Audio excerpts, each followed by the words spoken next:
The stagecoach carrying Sarah Felton lurched to a stop in Tascosa, Texas, throwing her against the side window hard enough to bruise her already aching shoulder.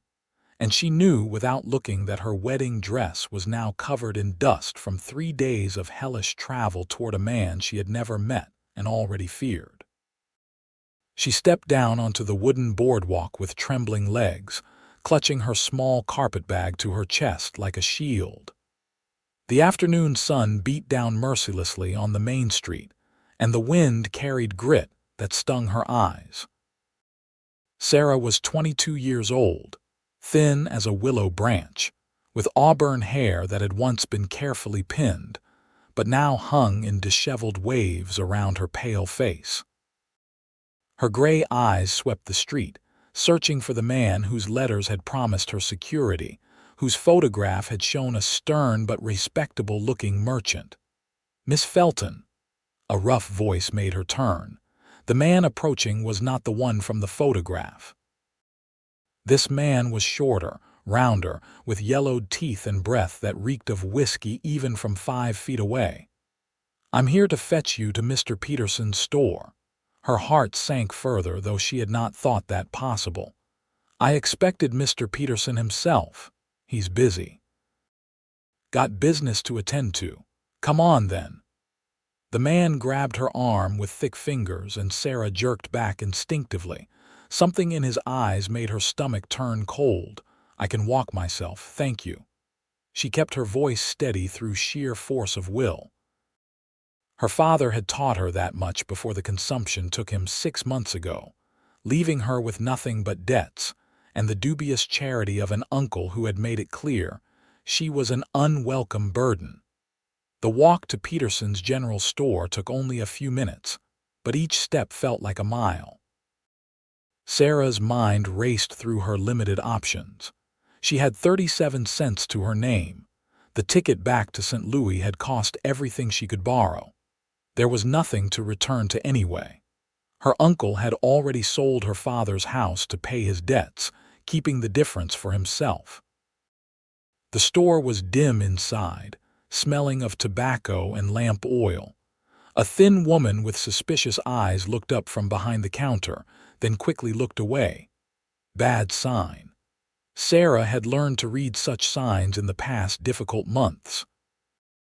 "Wait here," the rough man said, disappearing through a door at the back. Sarah stood in the center of the store, her bag still clutched tight, and tried to breathe steadily. Through the front window, she could see the life of Tascosa moving past. Cowboys rode by, some pausing to water their horses at the trough. A painted sign across the street advertised rooms for rent. A dog lay in the shade, panting in the heat. The back door opened, and a man emerged who made Sarah's blood run cold. He was the man from the photograph, but the image had been at least 10 years old and had somehow failed to capture the cruelty in his narrow eyes, or the way his mouth twisted when he looked at her. Taking in every detail of her appearance like she was livestock, he was considering purchasing. "So you came." Robert Peterson was 45, tall and thin, dressed in a pressed suit that seemed at odds with the rough frontier town. "I had wondered if you might lose your nerve, Mr. Peterson." Sarah forced herself to meet his eyes. "Your letters spoke of a partnership. A marriage of mutual respect and benefit. Did they?" He moved closer, circling her slowly. "Well, you're here now. Not much to look at, are you? Skinny, but young enough. You'll do."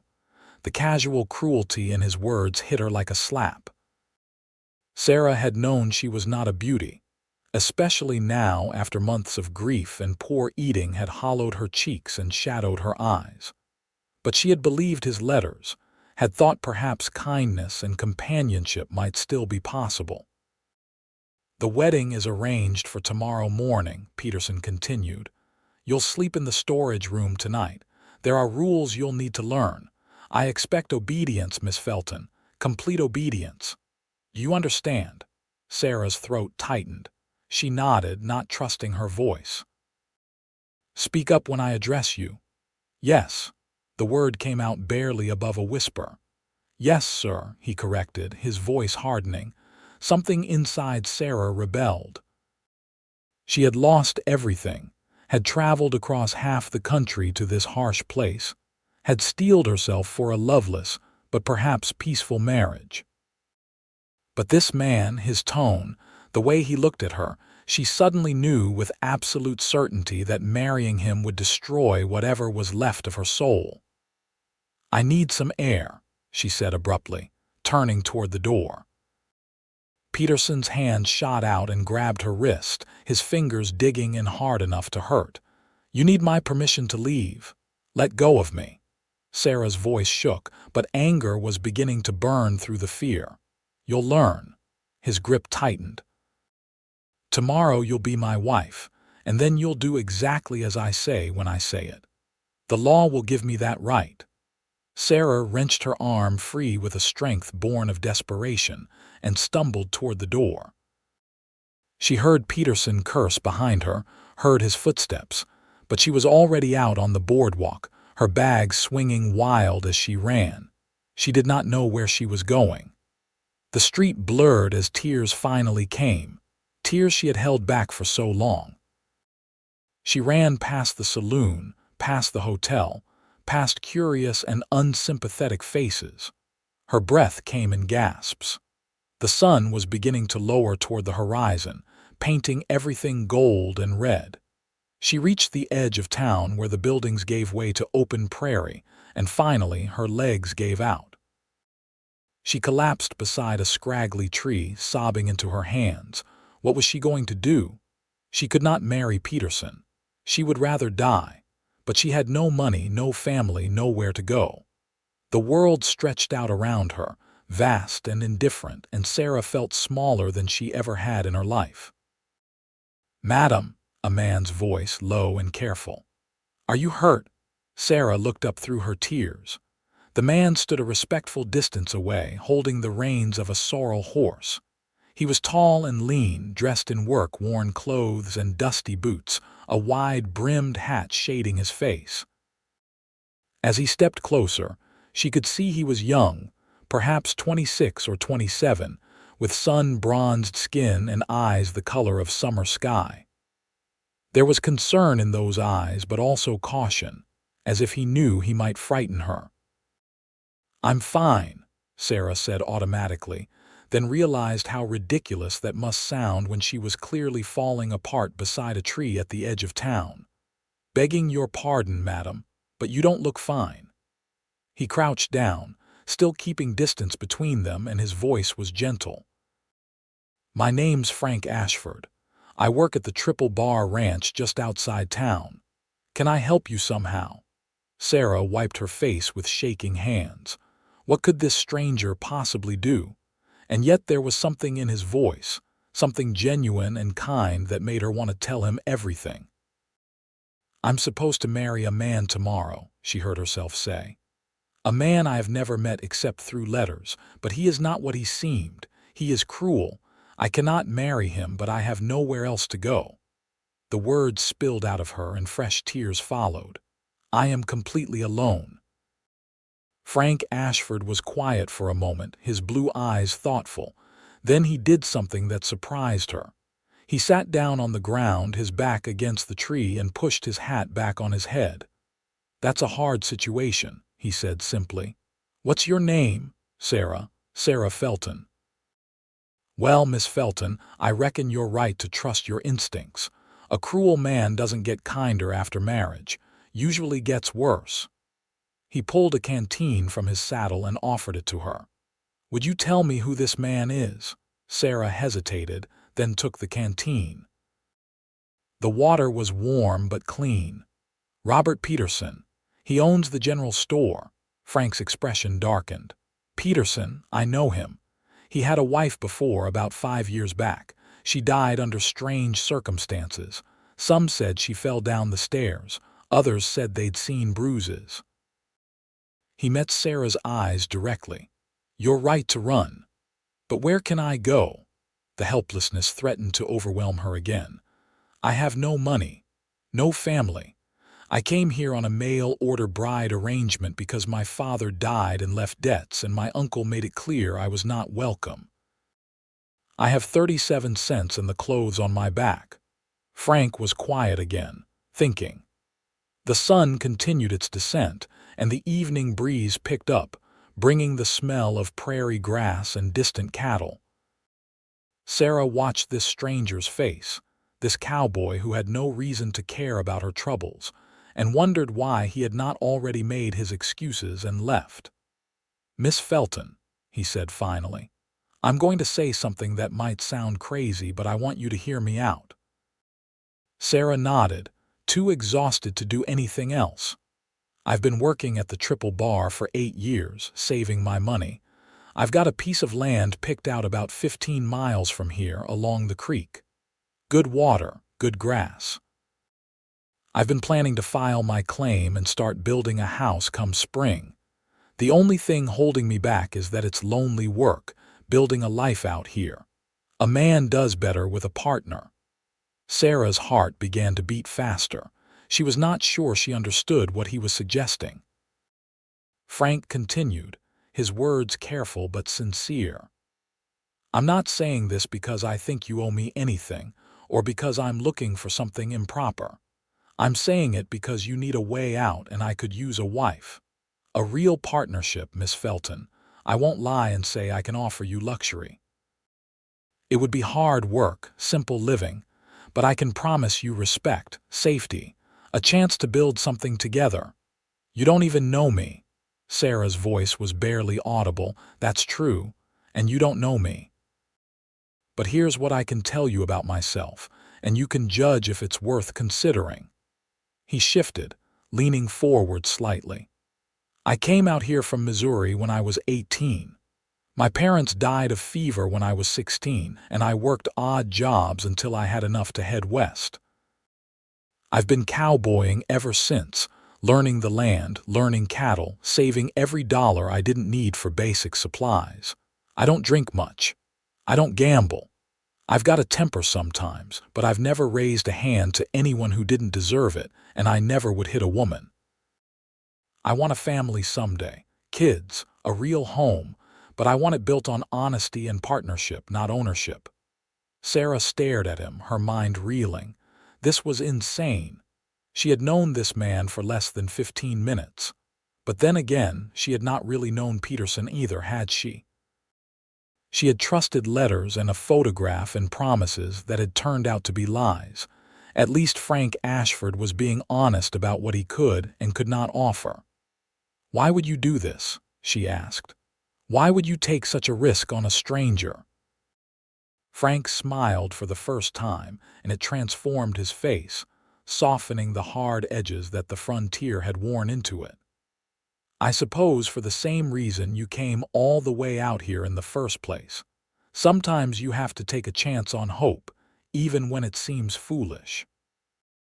His smile faded, and his expression became serious again. "But I want to be clear, Miss Felton. I'm not expecting anything from you that you're not willing to give. If you agree to this, we could marry for practical reasons, but the rest, the real partnership, that would have to grow natural-like. I'd respect your boundaries. You'd have your own space until you felt comfortable otherwise." Sarah's hands twisted in her lap. Every rational part of her mind said this was madness. But what was the alternative? Try to survive alone in Tascosa with no money and no prospects. Return to Peterson and whatever nightmare that marriage would bring. At least Frank Ashford looked at her like she was a person, not property. "Can we build a life together?" The question came out before she could stop it. Really build one, not just survive, but actually make something good. Frank's blue eyes lit up at the question. "Yes, madam, that's exactly what I'm hoping for. It won't be easy and there will be hard times, but I believe we could build something solid, something worth having." Sarah took a shaky breath. "I'm broken," she said quietly. "My father's death, my uncle's betrayal, coming out here to Peterson, I feel like I'm in pieces. I don't know if I have anything to offer you except more hardship." "We're all broken in one way or another," Frank said gently. The frontier has a way of either grinding people down to nothing or giving them a chance to rebuild into something stronger. I'd like to think we could help each other do the rebuilding. He stood up and offered her his hand. What do you say, Miss Felton? Will you take a chance on a cowboy with more dreams than sense? Sarah looked at his outstretched hand. It was calloused and tanned from years of hard work, but steady and strong. She thought about her father, who had always told her to trust her instincts. Her instincts had screamed danger with Peterson. Now, looking at Frank Ashford, they whispered something different, not certainty but possibility. She put her hand in his and let him help her to her feet. Yes, she said, her voice stronger than it had been all day. Yes, I will take that chance. Frank's face broke into a genuine smile of relief and something that might have been joy. Then we should move quickly before Peterson causes trouble. Can you ride? Not well, but I can manage. Good. We'll go to the preacher right now. Then I'll take you out to my camp. It's not much, just a tent and supplies, but you'll be safe there. Tomorrow I'll go into town and buy what we need to get started on the house. Sarah's head spun at how quickly everything was moving, but she found herself nodding. Action felt better than despair.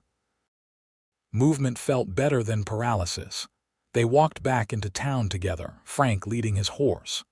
Sarah could feel eyes on them, curious and judgmental. She kept her chin up. Let them look. She had made her choice. The preacher's house was a small adobe building near the church. Reverend Thomas answered Frank's knock with a surprised expression that deepened when Frank explained what they needed. You want to marry this young lady? Right now? Yes, sir. Do you even know each other? We know enough, Frank said firmly. Miss Felton is in a difficult situation, and I'm offering her an honorable way out. We're both of age and of sound mind. Will you marry us or not? Reverend Thomas studied them both carefully, then sighed. These are strange times we live in. Yes, I'll marry you. But I'll hold you to those words about honor, young man. I wouldn't have it any other way, sir. The ceremony was brief and simple. Sarah stood beside Frank in the preacher's small parlor, her hand trembling as he slipped a plain silver ring onto her finger. The ring was too large, but Frank curled her fingers around it gently. I'll get it sized proper when I can, he murmured. When Reverend Thomas pronounced them married, Frank did not kiss her. Instead, he squeezed her hand gently and said, "Thank you for trusting me." They left the preacher's house as the last light was fading from the sky. Sarah was now Sarah Ashford, married to a man she had met an hour ago, riding behind him on his horse toward a camp she had never seen. It should have been terrifying. Instead, she felt the first small spark of something she had not felt in months. Hope. The camp was indeed simple, just a canvas tent and a fire ring surrounded by prairie grass that stretched away into darkness. Frank helped her down from the horse and showed her where everything was by lantern light. I've got beans and bacon if you're hungry, he offered. And coffee, though I'll warn you, I make it strong enough to strip paint. Sarah realized she was starving. She had barely eaten on the journey, her stomach too knotted with anxiety. Yes, please, and I don't mind strong coffee. They sat by the fire as Frank cooked, and the silence between them was surprisingly comfortable. Sarah watched him move with the easy efficiency of someone used to taking care of himself, and she felt some of her tension begin to ease. Tell me about your land, she said after a while. The place you want to build. Frank's face lit up, and he began to describe it in detail. The creek that ran year-round, the cottonwood trees, the gentle slope that would protect a house from the worst of the winter winds. He had clearly spent hours thinking about every aspect, planning where the barn would go, where to plant a garden, how to manage the cattle he hoped to raise. I know it's just dreams right now, he said, handing her a plate of food. But I've always believed that if you can see something clear enough in your mind, you can make it real with enough work.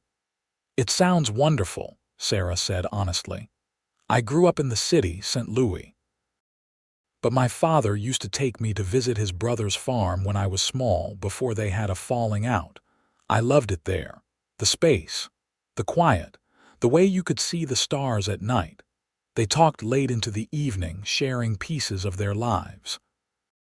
Frank told her about learning to rope and ride, about the time he had to spend 3 days in a lined shack during a blizzard, about the beauty of seeing hundreds of cattle moving across the prairie. Sarah told him about her father's bookshop, about the consumption that had taken him slowly and painfully, about her uncle's cold dismissal of her grief. He told me I should be grateful Peterson was willing to take me, she said bitterly. Said I was plain and poor and had no right to expect anything better. Your uncle was a fool, Frank said flatly. You're not plain. You're pale and tired and grieving, but I can see the strength in you. And as for poor, well, we're all poor out here. The only thing that matters is whether you're willing to work.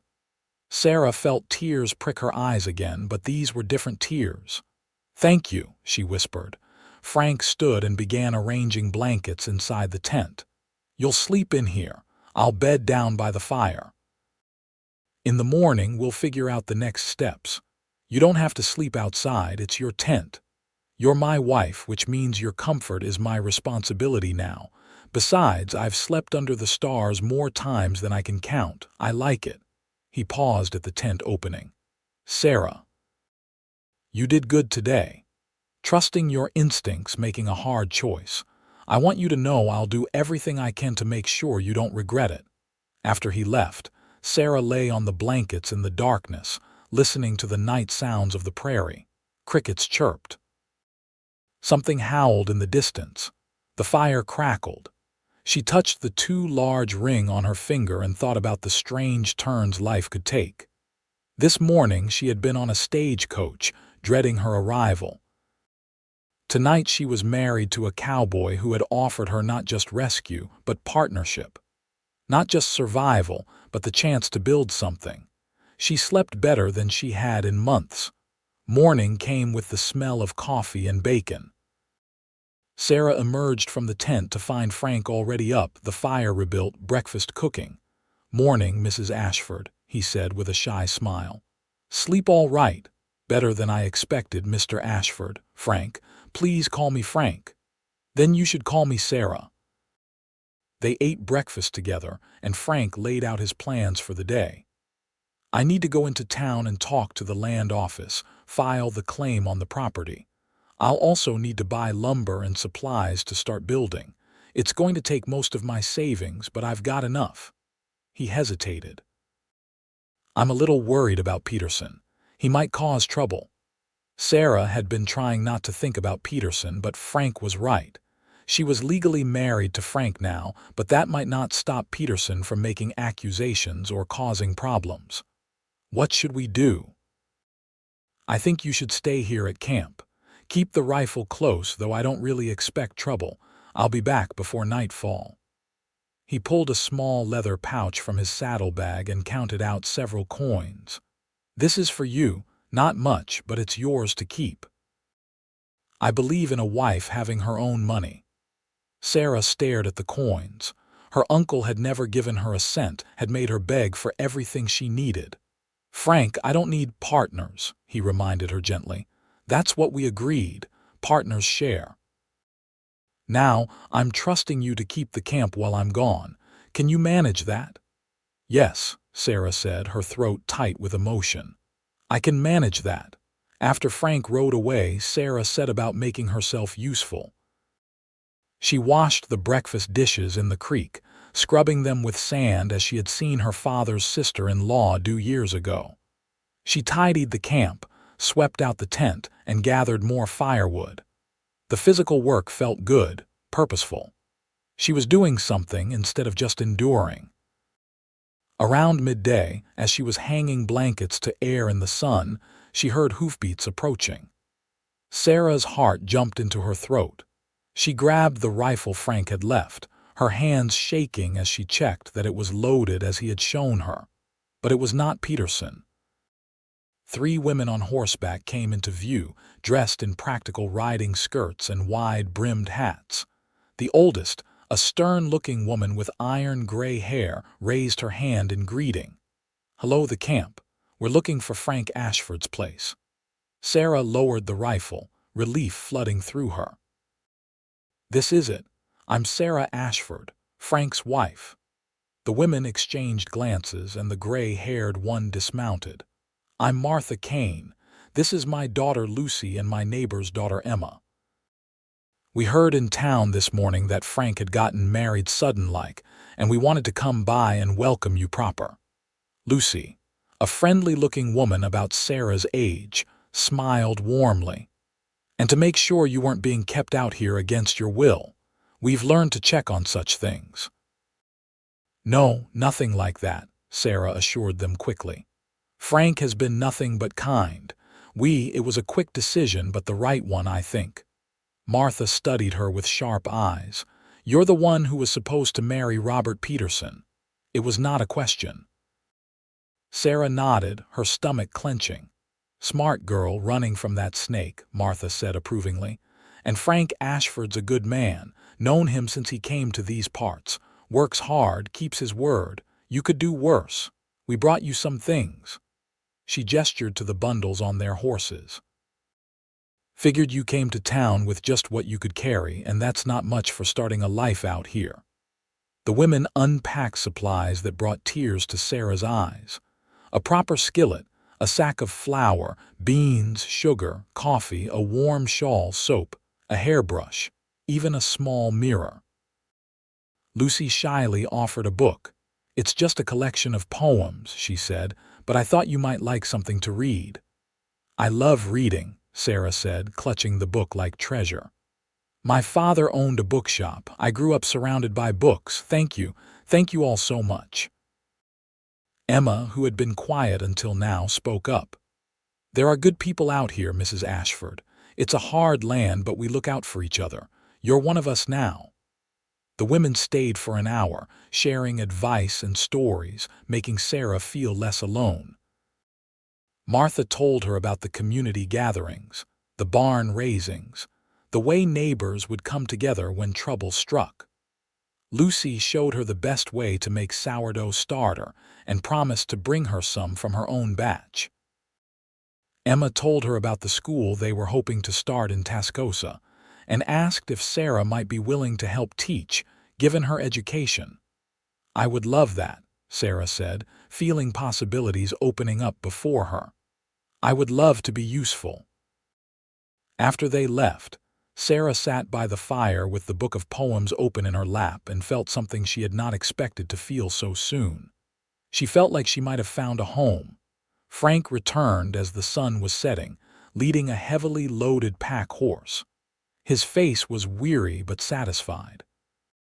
"Got the claim filed," he announced, swinging down from his horse. "The land is officially ours, and I got supplies. We can start building tomorrow." He noticed the new items around the camp and raised an eyebrow. "Looks like you had visitors." Sarah told him about Martha, Lucy, and Emma, and Frank's expression softened. "They're good people. Martha's husband runs the mercantile. Real honest folks, not like Peterson. I'm glad they came by." "Did you see Peterson in town?" Frank's jaw tightened. "I did. He tried to make a fuss at the land office, said you were engaged to him and I had stolen you. But Reverend Thomas was there and set him straight, told him you were legally married to me now and Peterson had no claim. He finally backed down, but he looked mean about it. I don't think he's finished causing trouble." Sarah's brief sense of peace evaporated. "What will we do?" "We'll be careful," Frank said seriously. "Once we're on our land and building, we'll be 15 miles from town. That's far enough that he can't bother us daily. And I'll make sure you're never alone if we have to go to Tascosa for supplies." He reached out tentatively and touched her shoulder, a brief, reassuring gesture. "I won't let him hurt you, Sarah. That's a promise." They ate dinner together, and Frank told her more about the land, describing the exact spot where he wanted to build the house. There's a rise that catches the morning sun but has shade in the afternoon. The creek is just a short walk away. We'll start with something small, just 2 rooms, but we can add on as we go. As we need more space. Sarah understood what he was not quite saying. As their family grew, if they had children. The thought should have terrified her, but instead she felt a strange flutter of anticipation. With Frank, the future did not seem like something to dread but something to work toward.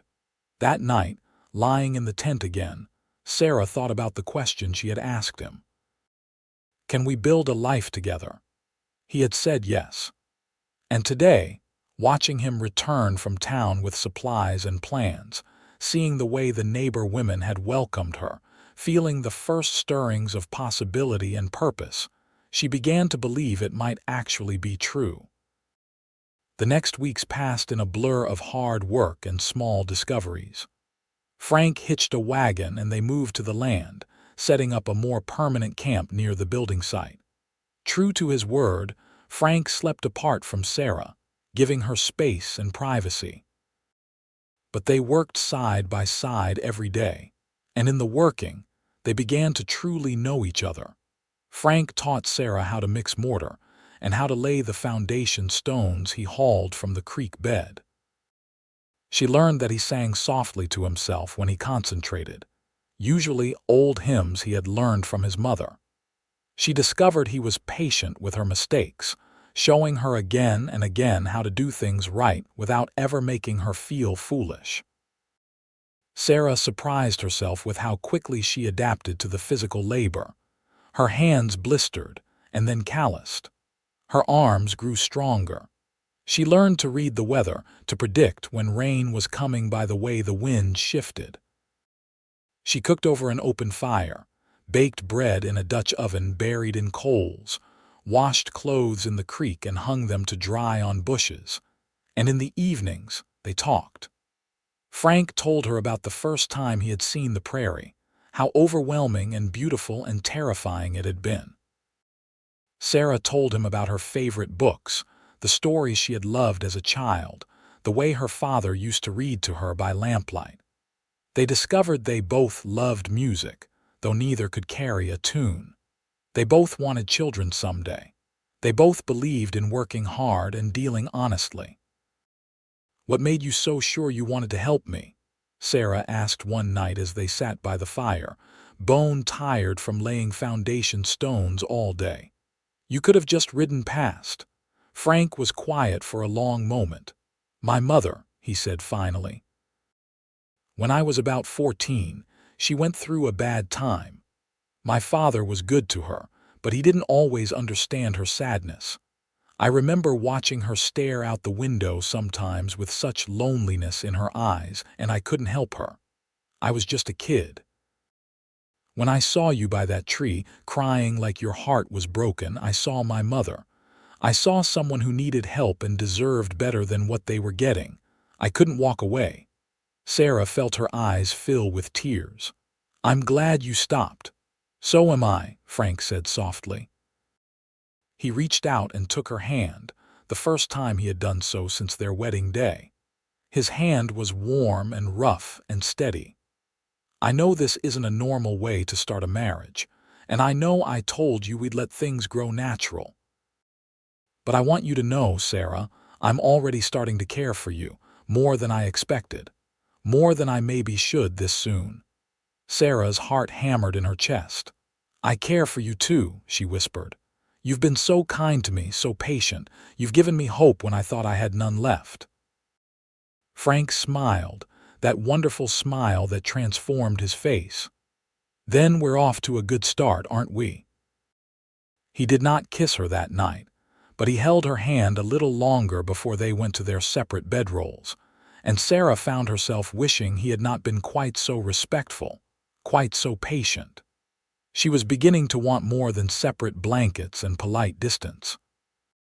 She was beginning to want a real marriage. The house walls went up slowly but steadily. Martha Kane came by one day with her husband Thomas and their sons, and the extra hands made the work go faster. Lucy and her husband brought supplies and good cheer. Even Reverend Thomas rode out to see the progress, nodding approvingly at the solid construction. "You're building something good here," the Reverend said to Sarah while Frank was showing Thomas the barn site. "Not just a house, a life." "I hope so," Sarah said. "I feel like I'm becoming someone new out here, someone stronger." "The frontier does that," the Reverend agreed. "Breaks some people but makes others into their best selves. I think you're going to be one of the latter." By mid-October, the house was enclosed enough that they could move inside. It was still rough, with gaps in the chinking that needed filling and a dirt floor that needed boards. But it had a roof and a door and real glass windows that Frank had splurged on. Sarah stood in the middle of the main room, looking at the fireplace Frank had built with such care, and felt a surge of pride. "It's beautiful," she said. Frank laughed. "It's rough as a cob, but it's ours, and we built it together." That night, they arranged their bedrolls in the house for the first time. Sarah lay in the darkness, listening to Frank breathe across the room, and gathered her courage. "Frank?" "Yes, thank you for being so patient with me, for giving me space to heal and adjust." "Of course. I told you I would. I know, but I want you to know that I don't need quite so much space anymore. I'm ready for this to be a real marriage, if you still want that." There was a long silence. Then she heard Frank stand and move across the room. He knelt beside her bedroll, and in the faint moonlight through the window she could see his face. "Are you sure?" His voice was rough with emotion. "I don't want you to feel obligated. I'm sure." Sarah reached up and touched his face, feeling the scratch of his beard, the warmth of his skin. "I didn't choose you out of obligation, Frank. I chose you because you gave me hope. And every day since, you've shown me what a good man you are. I want to be your wife in every way." Frank leaned down and kissed her, gentle at first, then deeper as she responded. It was nothing like the cold obligation she had imagined with Peterson. This was warmth and wanting and the beginning of something precious. He pulled back, breathing hard. "I want to do this right. Will you marry me again? Not out of desperation this time, but because we choose each other." Sarah laughed through tears. "We're already married, you fool. I know, but I want to do it proper. I want to stand up in front of everyone and tell the world I choose you, that you're mine and I'm yours, not out of convenience but out of love." "Love," Sarah's breath caught. "Yes, love." "I love you, Sarah Ashford. I think I started falling for you that first day when you were brave enough to run from a bad situation even though you had nowhere to go. And I've fallen deeper every day since. So will you? Will you choose me again?" "Yes," Sarah said, pulling him down for another kiss. "Yes, yes, yes." They held a second wedding on a Sunday in November, this time at the church in Tascosa with the whole community invited. Sarah wore a new dress that Lucy had helped her sew, simple but pretty, and Frank wore his best clothes, scrubbed and nervous and beaming. When Reverend Thomas asked if they chose each other freely, they both answered with voices that rang clear and certain. When Frank kissed his bride this time, it was in front of dozens of witnesses, and the church erupted in cheers. The community had put together a celebration at the town hall, with food and music and dancing. Sarah found herself swept into conversation after conversation, welcomed and accepted as she had never been back in St. Louis. These frontier people did not care that she had come as a mail-order bride, or that her first attempt at marriage had been a near disaster. They cared that she worked hard, that she and Frank were building something solid, that she was willing to be part of the community. Robert Peterson did not attend, of course. Sarah had seen him only once since that awful day in his store, passing on the street. He had looked at her with such venom that she had instinctively moved closer to Frank. But Peterson had not approached or spoken, and Sarah hoped his silence meant he had accepted defeat. She should have known better. It was a week after the second wedding, on a cold November morning, when trouble came. Frank had ridden out early to check on some cattle. He was thinking of buying from a rancher to the north. Sarah was alone at the house, mixing adobe mud to chink the gaps in the walls before winter truly set in. She heard the horse approach and turned, shading her eyes against the morning sun. Her blood ran cold. Robert Peterson dismounted and walked toward her with purpose. "Mr. Peterson." Sarah kept her voice level, though her heart was racing. "You're not welcome here." "Is that so?" Peterson's voice was cold. "You made a fool of me, Miss Felton, or I suppose it's Mrs. Ashford now. You came all this way to marry me, accepted my proposal, let me pay for your passage, and then you ran off like a common whore with the first cowboy who smiled at you. That's not how it happened, and you know it." Sarah's hands clenched into fists. "I came in good faith, and you showed your true colors immediately. I did what I had to do to protect myself." "Protect yourself?" Peterson laughed harshly. "From what? From a respectable life with a successful businessman. You threw that away for this." He gestured at the rough house, the bare yard, the hardscrabble homestead. "For poverty and a man who'll work himself to death trying to scratch a living from dirt." "I chose a good man over a cruel one," Sarah said firmly, "and I don't regret it for a moment. Now leave." "My husband will be back soon." "Your husband?" Peterson spat the words. "That marriage isn't legal. You were contracted to me. I have your letters, your promises. A judge could overturn this farce." Sarah's stomach dropped. Could he? She had heard of such things, of contracts being enforced, of women being returned to men they had tried to escape. "I don't believe you. Try me." Peterson stepped closer, and Sarah backed up until she hit the wall of the house. "But I didn't come here to threaten legal action. I came to make you an offer. Come back with me now, marry me as you agreed, and I'll drop the whole matter. I'll even compensate your cowboy for his trouble." "Never." The word came out fierce and certain. "I would rather die than marry you." Peterson's face darkened with rage. "You ungrateful little—" He reached for her, and Sarah ducked under his arm, running for the house where the rifle was propped just inside the door. She was not fast enough. Peterson caught her around the waist and dragged her back, his fingers digging into her arms hard enough to bruise. Sarah screamed and fought, kicking and clawing, but he was stronger.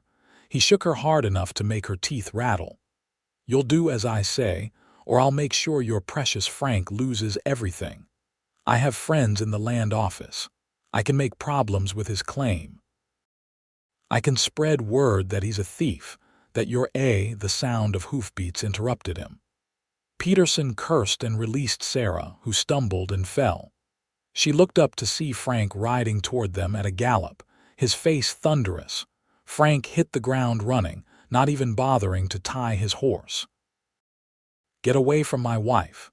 Peterson backed up, but his expression was defiant. "This is between me and Miss Felton. She owes me." Frank did not let him finish. His fist connected with Peterson's jaw with a crack that made Sarah wince. Peterson went down hard, blood streaming from his split lip. "Touch my wife again, and I'll do worse than that," Frank said, his voice deadly quiet. "Now get on your horse and get off my land." Peterson struggled to his feet, spitting blood. "You'll regret this. Both of you. I'll see you ruined. Try it." Frank stepped between Peterson and Sarah, his hand resting on the gun at his hip. "But know that if you come near Sarah again, if you spread lies about us, if you cause any trouble at all, I'll make sure everyone in Tascosa knows exactly what kind of man you are. Starting with the truth about your first wife." Peterson's face went pale. "You can't prove anything. Maybe not, but I can tell what I know, what others saw. Let folks draw their own conclusions. Now get." Peterson mounted his horse, his eyes full of hate. "This isn't over." Yes, it is, Frank said firmly. It's over because Sarah is my wife legally and properly and you have no claim on her. It's over because this is my land and you're trespassing. And it's over because if you push me further, I'll push back harder. Now ride out of here before I change my mind about letting you leave on your feet. Peterson rode away, but his parting look promised retribution. Sarah stood watching until he was out of sight, then her legs gave out. Frank caught her before she hit the ground, pulling her close against his chest. "I've got you, you're safe, I've got you." He repeated the words like a prayer, his arms tight around her. Sarah clung to him, shaking with reaction. He said he could challenge the marriage, that he could cause trouble with your land claim. He's bluffing. He's got no legal standing and he knows it. He's just trying to scare you. Frank pulled back enough to look at her face, his eyes searching. "Did he hurt you? Bruises, maybe. Nothing serious. You came back just in time." "I forgot my rope and turned back for it. Thank God I did." Frank's jaw clenched. "I should have realized he wouldn't let it go so easy. I should have been more careful. It's not your fault." Sarah touched his face, needing the contact, needing to reassure herself he was real and solid. "You can't watch me every moment, and I'm not fragile, Frank." "I won't break. I know you won't. You're one of the strongest people I've ever met." He kissed her forehead, her cheeks, her lips. "But I don't want you to have to be strong alone. That's what marriage is, isn't it? Being strong together." They went inside the house and Frank barred the door. He checked the rifle, made sure the shotgun was loaded, and positioned them where they could be reached quickly. Then he made coffee with shaking hands, and they sat together at the rough table he had built, holding each other's hands. "I think we should go to the sheriff," Sarah said. "Make a formal complaint. If Peterson comes back, there needs to be a record." Frank nodded slowly. "You're right. We'll go to Tascosa tomorrow together. File a complaint, talk to the sheriff, make sure everyone knows Peterson's not welcome here." "Do you really think he'll come back?" "I don't know. Men like Peterson, they don't like losing. But they're also cowards at heart. If he knows there will be consequences, real consequences, he might back down." Frank squeezed her hands. "Either way, we'll handle it together." That night, Frank did not sleep in a separate bedroll. They lay together in the bed he had built, wrapped in each other's arms, and Sarah felt safe for the first time since Peterson's appearance that morning. "I love you," she whispered into the darkness. "I should have said it before. I love you, Frank Ashford. I love your kindness and your strength and the way you see the best in me even when I can barely see it myself." "I love you too," Frank murmured against her hair. "More than I thought possible. You've made this place a home, Sarah. Not just the house, but my whole life. I didn't realize how lonely I was until you filled up all those empty spaces." They made love that night with a tenderness and urgency born of the day's fear, claiming and reassuring each other. Afterward, Sarah lay with her head on Frank's chest, listening to his heartbeat, and felt the last pieces of her broken self begin to truly heal. The trip to Tascosa the next day was tense but uneventful. Sheriff Martin listened to their account and took notes, his weathered face grave. "Peterson's been trouble before," he said. "Never anything I could prove, but I've had my suspicions. I'll have a word with him, make it clear that he's to stay away from you folks. And if he does come back, you send someone for me immediately. Don't hesitate to defend yourselves if he threatens you, but try not to kill him if you can help it. The paperwork's a nightmare."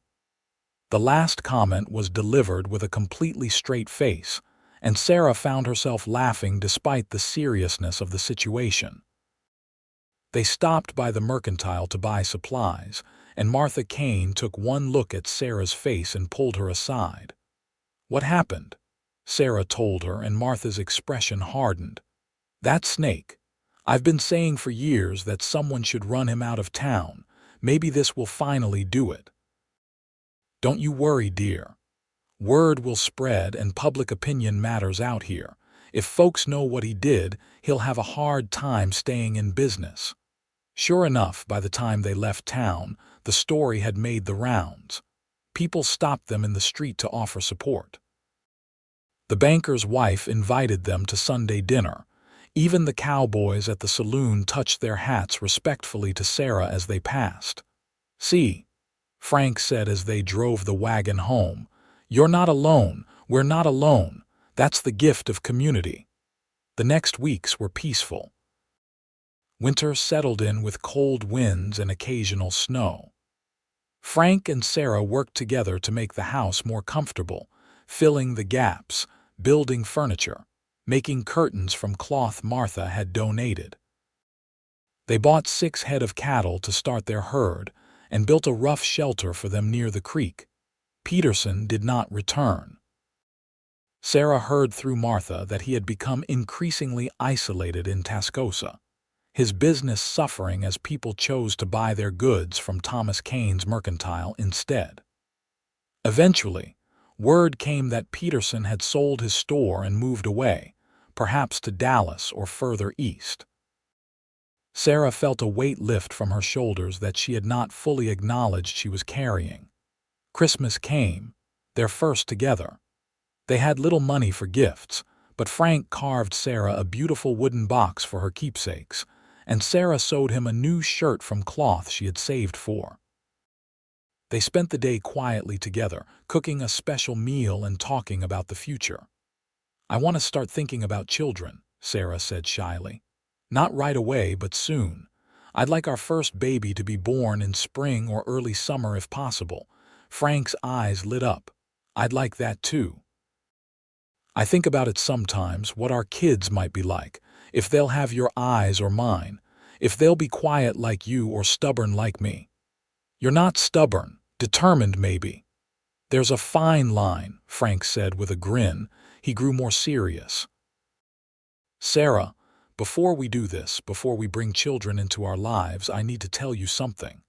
I'm happy. Happier than I ever thought I'd be. You've given me everything I dreamed of and things I didn't even know I wanted. I want you to know that in case I don't say it enough." Sarah moved to sit on his lap, wrapping her arms around his neck. "I'm happy too. Truly happy, not just content or comfortable. When I think back to that day on the stagecoach, how terrified I was, how hopeless I felt, I can barely believe this is my life now. You saved me, Frank." "We saved each other," Frank corrected gently. "You gave me a reason to make all those dreams real. Before you, it was just plans and someday. With you, it became now and us."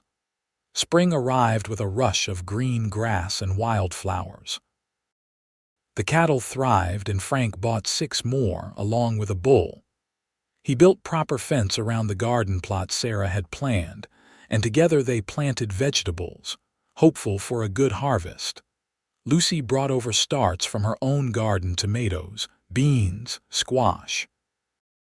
In April, Sarah confirmed what she had suspected for a few weeks. She was pregnant.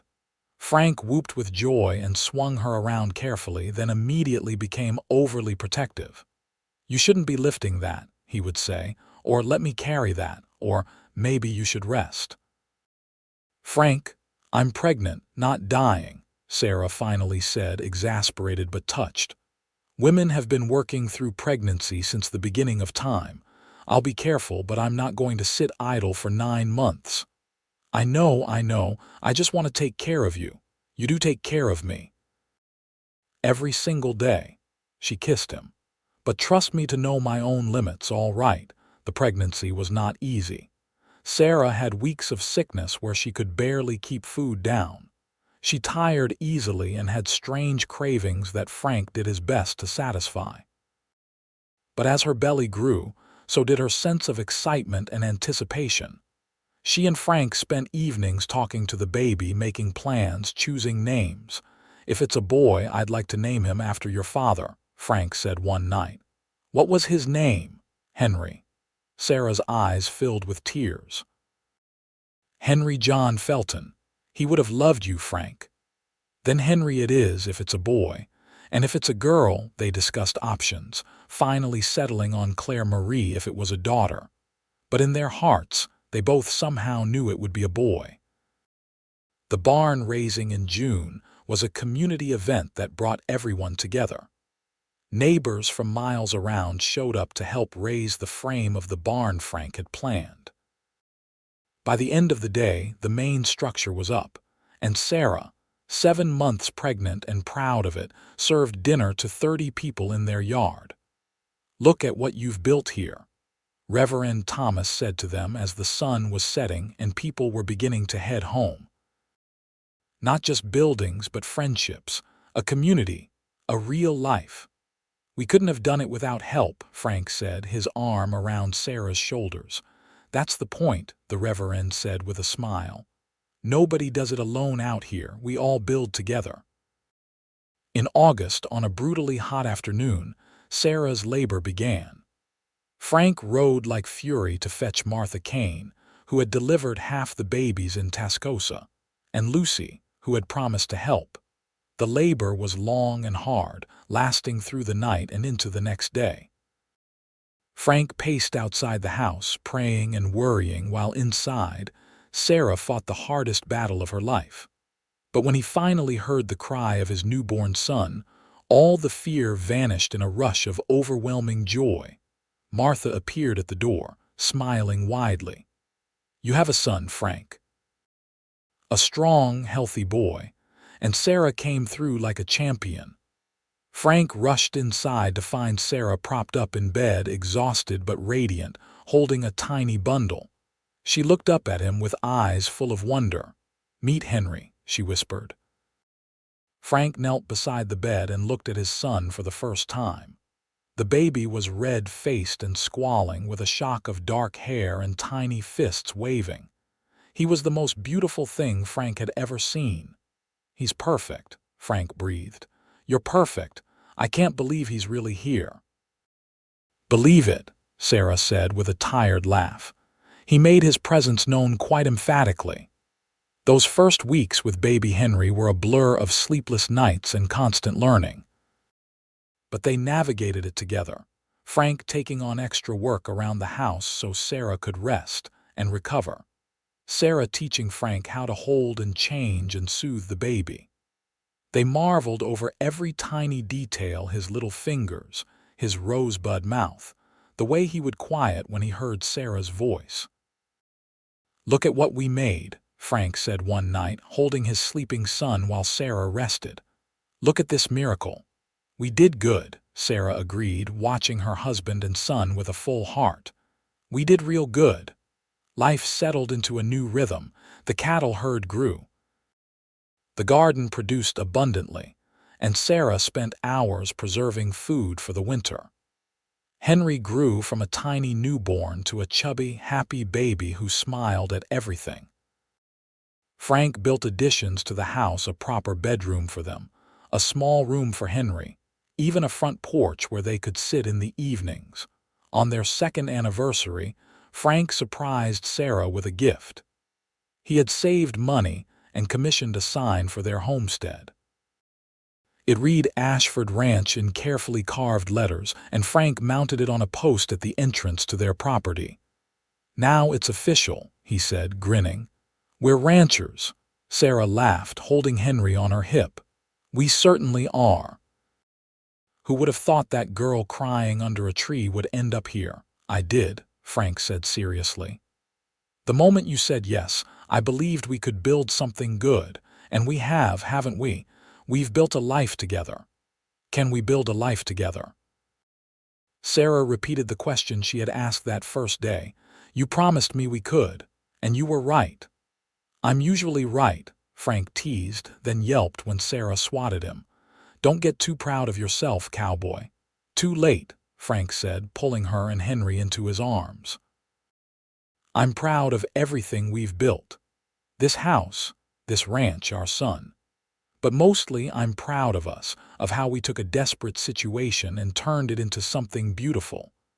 The years unfolded with the kind of fullness that Sarah had never imagined possible.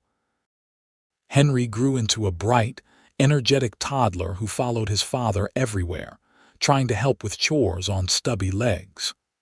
2 years after Henry, Sarah gave birth to a daughter they named Claire, who had her father's blue eyes and her mother's auburn hair. And 2 years after that, another boy they named James. The ranch prospered. Frank's careful management and hard work paid off, and the herd grew to nearly 100 head. They hired a ranch hand named Daniel, a young man who had come west with dreams much like Frank's had been.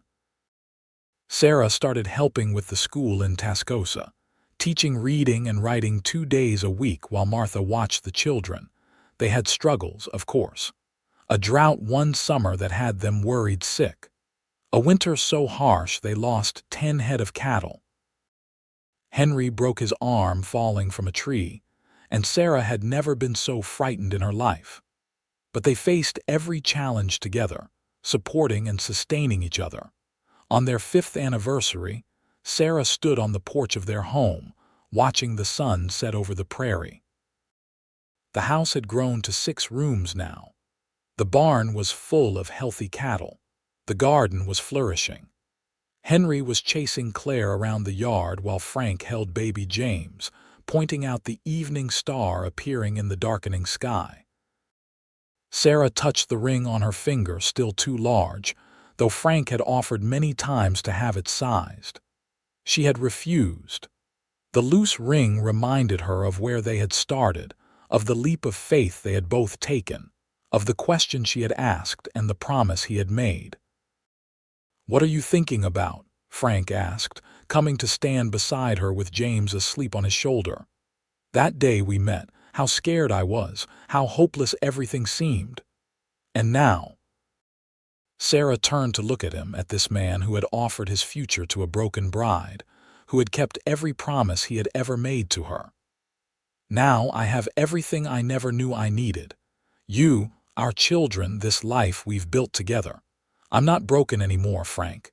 You helped me become whole." "You did that yourself," Frank said softly. "I just gave you a safe place to heal. You're the one who chose to be brave, who chose to hope, who chose to build instead of just surviving." Henry ran up to them, Claire toddling behind. "Papa, Mama, look, I found a bird's nest with eggs." They walked together to see Henry's discovery. The whole family gathered close. As they stood looking at the tiny blue eggs in their nest of grass and twigs, Sarah thought about beginnings and fragile things that needed protection to grow. She thought about how far she had come from that broken woman by the tree, how much she had grown and changed. That night, after the children were asleep, Sarah and Frank sat on the porch together, watching the stars emerge one by one. "You ever regret it?" Sarah asked. "Taking a chance on a stranger?" "Not for one single second," Frank said firmly. "Best decision I ever made. Do you regret saying yes to a crazy cowboy with more dreams than sense?" "Never," Sarah said, leaning her head on his shoulder. "You asked me if we could build a life together. We've done more than that, Frank. We've built a home, a family, a future. We've built love." "Yes," Frank agreed, pulling her close. "We've built love, and we're going to keep building it every day for the rest of our lives." The stars wheeled overhead, vast and bright in the Texas sky. Somewhere in the distance, a coyote called. The wind rustled through the grass, carrying the smell of earth and growing things. And on the porch of the Ashford ranch, 2 people who had started with nothing but hope sat together, holding hands, secure in the knowledge that they had built something that would last. Years continued to pass, each one adding its own chapter to the Ashford family story. Henry grew into a young man who loved the ranch as much as his father did, learning everything Frank could teach him about cattle and horses and the land. Claire surprised everyone by showing an aptitude for numbers and business, helping Sarah keep the ranch accounts and planning for the future. James, the baby, turned out to have a gentle way with animals that made him invaluable during brandings and roundups. The Ashford Ranch became known throughout the territory as a place of integrity and quality. Frank's cattle were sought after, his word trusted. Sarah's work with the school earned her respect throughout the community. They were asked to stand as godparents for several babies, to give advice to young couples starting out, to help make decisions about the direction of Tascosa itself. But their proudest moments were always the small, private ones. Henry's first solo cattle drive at 15, returning dusty and exhausted but beaming with pride. Claire reading to her younger brother by lamplight, patient with his stumbles over difficult words. James carefully splinting a calf's broken leg and nursing it back to health. Family dinners where laughter flowed as freely as the food. Sunday gatherings where friends and neighbors filled their home with warmth and noise. On their 10th anniversary, the whole community threw them a celebration. It had been Martha's idea, and she had organized it with military precision. The town hall was decorated with wildflowers, tables groaned under the weight of contributed food, and a fiddle player provided music for dancing. "Seems excessive," Frank muttered to Sarah as they were led to seats of honor at the head table. "Hush and enjoy it," Sarah said, squeezing his hand. "People love us, Frank. That's what this is about. We're part of something bigger than just ourselves." Reverend Thomas stood to make a speech, and the room quieted. 10 years ago, I married Frank and Sarah twice. The first time was an act of desperation and hope. The second time was an act of love and commitment. Today, we celebrate not just their anniversary, but what they've meant to our community.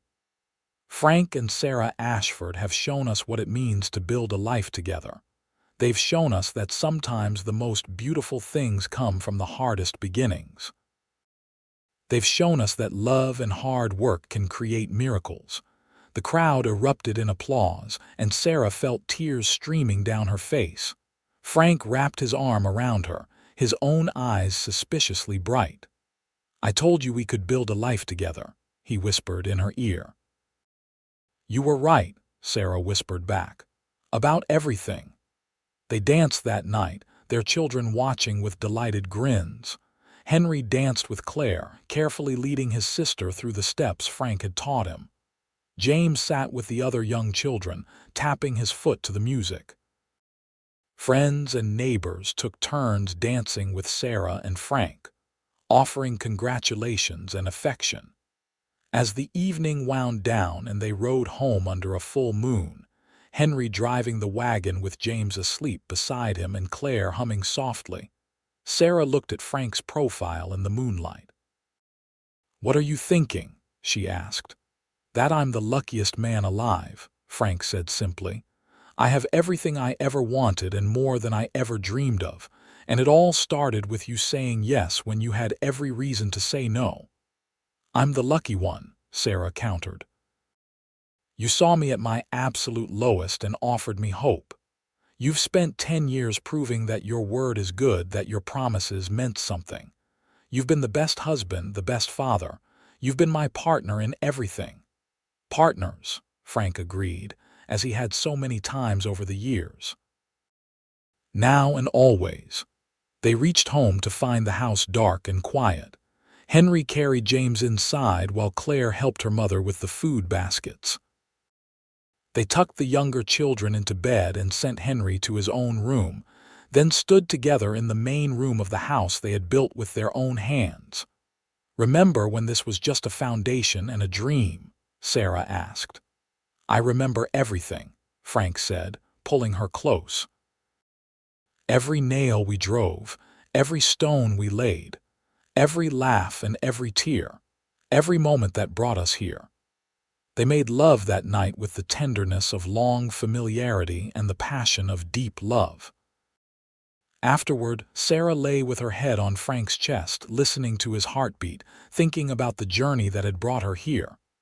"I need to tell you something," she said quietly. "What is it?" "I'm pregnant again." Frank bolted upright, nearly dumping her onto the floor. "What, really?" Are you sure? Sarah laughed at his excitement. Yes, I'm sure. I wanted to wait until after the anniversary celebration to tell you. I wanted it to be just us.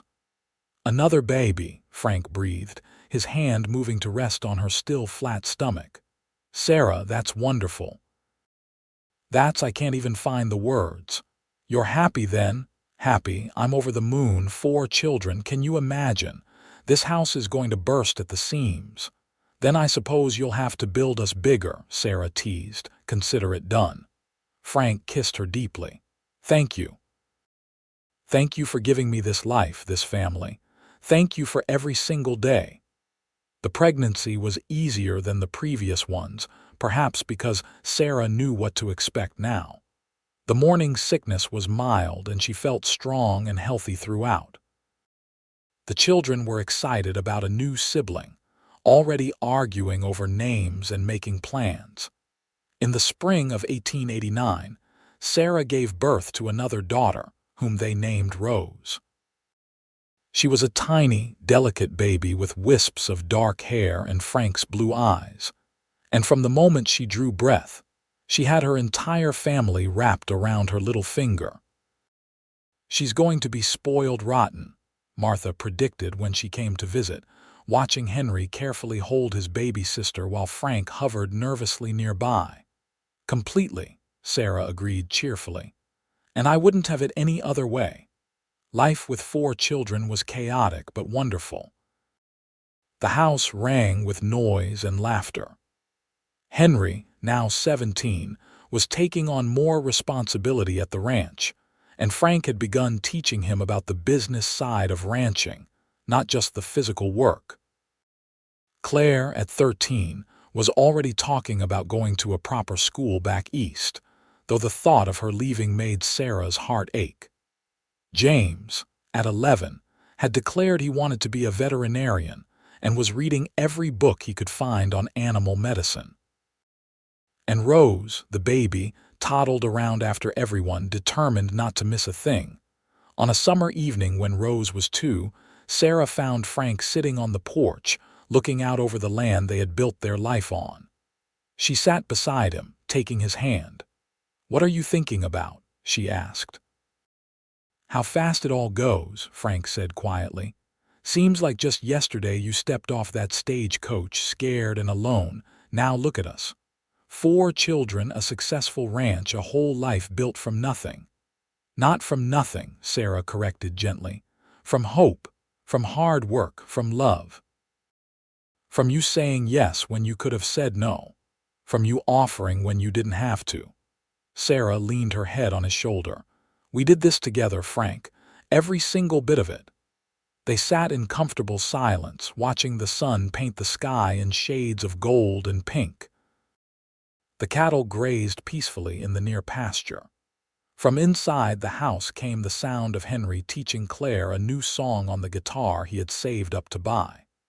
James was reading to Rose, his patient voice explaining words she was too young to understand.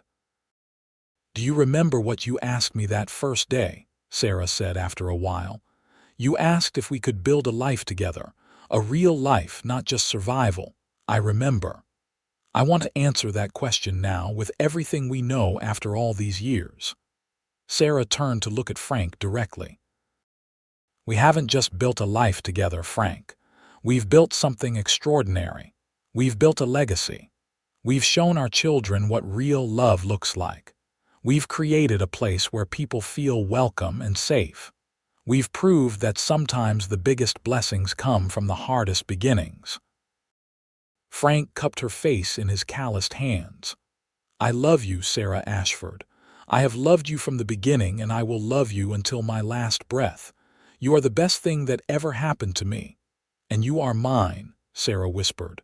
"My rescuer, my partner, my love." They kissed as the sun set behind them. 2 people who had started with nothing but hope and built an empire of love. The years continued their steady march. Henry married a rancher's daughter named Elizabeth and brought her to live at the Ashford Ranch, building a small house on the property so he could continue working the land with his father. They gave Sarah and Frank their first grandchild, a boy they named Frank Jr. And Sarah wept with joy the first time she held him. Claire did go east to school, studying business and finance, but she returned after 3 years, declaring that Texas was in her blood and she had no desire to live anywhere else. She began helping manage not just the Ashford Ranch, but several neighboring properties, her sharp mind and fair dealing making her sought after throughout the territory. James went to veterinary school in Austin and came back a qualified veterinarian, setting up practice in Tascosa and treating animals for miles around. He married a teacher named Alice, and they built a house in town, though James was at the ranch so often he might as well have still lived there. Rose, the baby, grew into a beautiful young woman with a kind heart and a gift for music. She taught piano and singing, bringing culture and grace to the rough frontier town. She eventually married a lawyer who came west seeking opportunity, and they settled on a small farm between Tascosa and the Ashford Ranch. By their 20th anniversary, Frank and Sarah were surrounded by not just their 4 children, but their spouses and grandchildren. The Ashford Ranch had grown into one of the most successful operations in the territory. The house had been added onto so many times it was nearly a mansion, sprawling and comfortable, always filled with family. On that 20th anniversary, Sarah stood in the same spot where Frank had first helped her up from beside that scraggly tree. Frank stood beside her, his hair now touched with gray, his face lined with years of sun and wind and laughter. "This is where it all started," Sarah said softly. "Right here. I was so broken that day, Frank, so lost and afraid. And look at you now," Frank said, putting his arm around her waist. "Look at everything you've built. Look at the woman you've become." "Look at what we've built," Sarah corrected. "I couldn't have done any of it without you. You gave me the space to heal, the support to grow, the love to flourish." "We gave that to each other," Frank said. "That's what partnership means." They stood together as the sun set, painting the sky in the brilliant colors of a Texas evening. In the distance, they could see their house, lights beginning to glow in the windows as their family gathered for the anniversary dinner. Grandchildren's laughter drifted on the evening breeze. "Can we build a life together?" Sarah repeated the question she had asked 20 years ago. "I asked you that with such fear in my heart. I wasn't sure it was possible, but you promised me we could, and you kept that promise." "We both kept it," Frank said. "Every day, with every choice, we kept that promise. And we're still keeping it," Sarah said, turning to face him. "We're going to keep building this life, this love, every day we have left. And when our days are done, our children will continue what we started. The Ashford name will stand for something. For love, for integrity, for the belief that broken things can be made whole." Frank kissed her tenderly. "I love you, Sarah. Thank you for saying yes to a crazy cowboy all those years ago. Thank you for asking," Sarah whispered against his lips. "Thank you for seeing possibilities when I could only see endings. Thank you for every single day of these 20 years. They walked back to the house together, hand in hand as they had walked so many miles over the years. The family gathered around the long table, grandchildren squirming in their seats, children now grown calling for attention.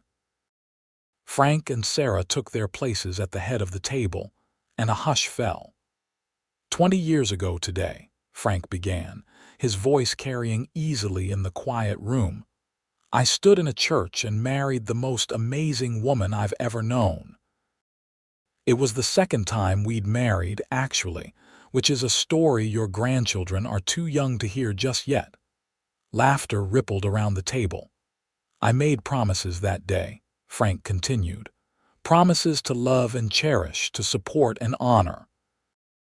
And I want you all to know that keeping those promises has been the greatest joy of my life. Sarah, you've given me everything. 4 incredible children who have grown into people we're proud of. Grandchildren who light up our lives. A home that's more than just walls and a roof. You've given me a real life, a rich life, a life worth living. Sarah stood, her hand in Frank's. 20 years ago, I was broken and lost. I had traveled hundreds of miles to marry a man I'd never met, only to discover he was cruel. I sat under a tree at the edge of town, crying because I thought my life was over. And then Frank rode up and offered me hope. He offered me his future when I couldn't see past the next moment. He asked if we could build a life together, and I had just enough courage to say yes. She looked around the table at the faces of everyone she loved. That yes was the best decision I ever made. We have built a life together. Not just survived, not just gotten by, but truly built something beautiful and lasting. And all of you, our children and your spouses and these precious grandchildren, you're the proof that love and hope can create miracles. There was not a dry eye at the table when she finished. Henry stood to propose a toast, his voice thick with emotion. To Mom and Dad, who showed us what real love looks like. May we all be half as lucky in our own marriages. To Frank and Sarah, the family echoed, raising their glasses. The dinner was filled with laughter and stories, grandchildren being passed from lap to lap, memories shared and embellished. As the evening wound down and the younger children began to yawn, Sarah felt Frank squeeze her hand under the table. "Happy," he murmured. "Happier than I ever imagined possible," Sarah murmured back. They sat together long after the children had taken the grandchildren home or up to bed, the house finally quiet around them. Sarah rested her head on Frank's shoulder, utterly content. "You know what the best part is," she said softly. "What's that? We still have more life to build together. More days, more memories, more love to share. This isn't an ending, Frank. It's just another beginning." "Always another beginning with you," Frank agreed, kissing the top of her head. "I wouldn't have it any other way." They climbed the stairs to their bedroom, the house settling around them with the comfortable creaks of a well-loved home. Through the window, the stars shone bright over the Texas prairie, the same stars that had witnessed their first tentative steps toward each other 20 years ago.